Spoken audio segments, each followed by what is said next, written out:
Hi everybody. So a few answers to lots of questions we keep getting about teenage camps. We don't run teen camps because we find it very difficult to get teenagers to come along to things. Parents might want them to come and teenagers won't come, and that can happen. That's happened to us before. So we don't run teen camps for that reason. If I was going to run something for teenagers, I would run an adventure camp, like a residential adventure camp, where you go off for a week or 5 days and you do kind of rock climbing and abseiling and stuff like that. I think that would be really good for kids' confidence, but I wouldn't be doing too much on the discussing confidence because they don't open up. They don't want to talk about stuff like that generally. That's why the one-to-ones are much better for that. So teenage camps for now are not on our agenda, but they may come up again. It is something that I wouldn't mind doing, but only if it was a residential one. The day-to-day camps that teenagers do, I think you can look and find certain ones for specific reasons, like sports or STEM or art or things like that, but purely on kind of well-being and confidence, we find that teenagers don't want to be seen to be doing something like that.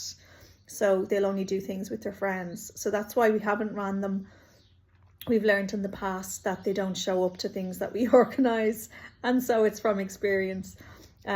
So I also think, though, daytime challenges are good for teenagers during the summer. For example, so giving kids a budget and saying, go to the shops and buy enough food to make dinner, or to give everyone dessert, or sending them off on the train and getting them to navigate their way into the city and back, or go into the city and have a meal, have something to eat and come straight back.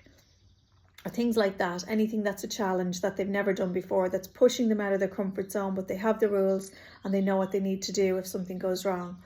Those are the kinds of things that I think are great for teenagers in the summer. Challenges, goals, anything that you can kind of leave them to do, and you're going to step back and leave them with the space to explore that. In relation to our own camps, I just want to say we get lots of inquiries about what kind of kids come to our camps.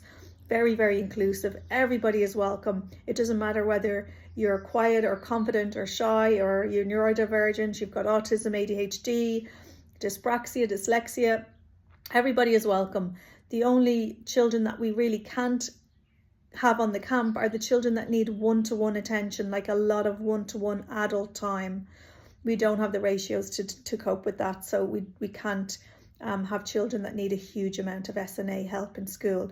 And when I say SNA help, I mean children who can't do anything for themselves, as in, we've got arts and crafts, we've got games, we've got life lessons.